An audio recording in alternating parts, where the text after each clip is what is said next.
আচলতে বৰ দুখৰ কথা যে আমি ক'ত বসবাস কৰি আছো। অসম চৰকাৰ সকলোৰে চৰকাৰ, চৰ অঞ্চলৰ বাবে তেওঁ মুখ্যমন্ত্ৰী হিমন্ত বিশ্ব শৰ্মা ডাঙৰীয়া আৰু অন্যান্য অঞ্চলত বসবাস কৰা লোকসকলৰ মুখ্যমন্ত্ৰী ডক্টৰ হিমন্ত বিশ্ব শৰ্মা ডাঙৰীয়া বা তেওঁৰ নেতৃত্বাধীন চৰকাৰখন। যোৱাকালি তেওঁ মিছনটো উন্মোচন কৰি তেওঁ কৈছে যে চৰ অঞ্চলৰ লোকসকলক হেনো মাটি দিয়া নহব, কিন্তু তাকো তেওঁ কৈছে যে ধেমাজিৰ দুই তিনিটা ঠাইত তাৰে উপায়ুক্ত গৰাকীয়ে সেই অঞ্চলত থকা চৰ চাপৰি মানুহক ম্যাদী পট্টা দিয়াৰ ব্যৱস্থা কৰিব পাৰিব।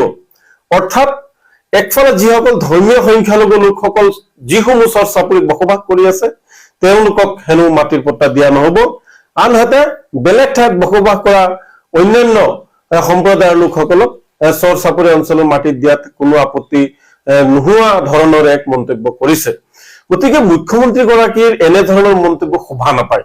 মুখ্যমন্ত্ৰীটো চৰ অঞ্চলৰ লোকৰ মুখ্যমন্ত্ৰী, বিনা চৰ অঞ্চলত বসবাস কৰা লোকসকলৰ তেওঁ মুখ্যমন্ত্ৰী।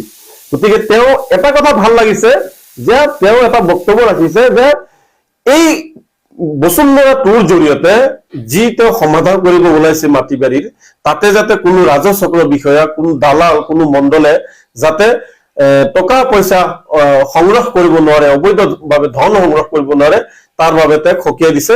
এইটো বৰ যোগাত্মক কথা। কিন্তু কাৰোবাক ফুলৰ মালা দি আৰু কাৰোবাক বঞ্চিত কৰা দি এইটো চৰকাৰৰ কাম নহয়, কোনোবা ব্যক্তি বিশেষ কৰিব পাৰে। চৰকাৰৰ কাৰণে সকলো জাতি, জনগোষ্ঠী, ৰাইজ সকলো সমান হ'ব লাগে।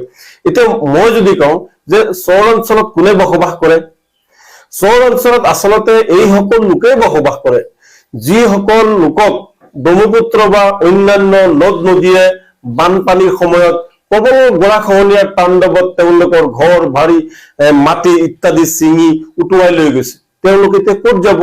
তেওঁলোকৰ ঘৰ বাৰী নদ নদীয়ে লৈ গৈছে আৰু তেওঁলোকে জীৱনত জীয়াই থকাৰ, পৰিয়ালৰ সৈতে জীয়াই থকাৰ স্বাৰ্থত তেওঁলোকে বিভিন্ন চৰাঞ্চলত বসবাস কৰি আছে। তেওঁলোকেতো মৰি যাব নোৱাৰে ফাঁচি লৈ, তেওঁলোকেতো কৰবাত অন্য দেশত গুচি যাব নোৱাৰে, তেওঁলোকেতো নিজৰ জন্মভূমিতে থাকিব লাগিব। তেওঁলোকে চৰ চাপৰি অঞ্চল বাছি লৈছে, তাতে তেওঁলোক থাকি আছে। গতিকে মুখ্যমন্ত্ৰী মহোদয়ক আমি অনুৰোধ জনাইছো যে চৰ অঞ্চলত থকা লোকসকলকো অন্যান্য লোকসকলৰ দৰে তেওঁলোককো ঘৰ সাজি জীয়াই থাকিবলৈ দিয়ক, তেওঁলোককো মাটিৰ ম্যাদী পট্টা দিয়াৰ ব্যৱস্থা কৰক। তেওঁলোক ক'ত যাব? তাৰ দায়িত্বটো আপোনালোকেই ল'ব লাগিব।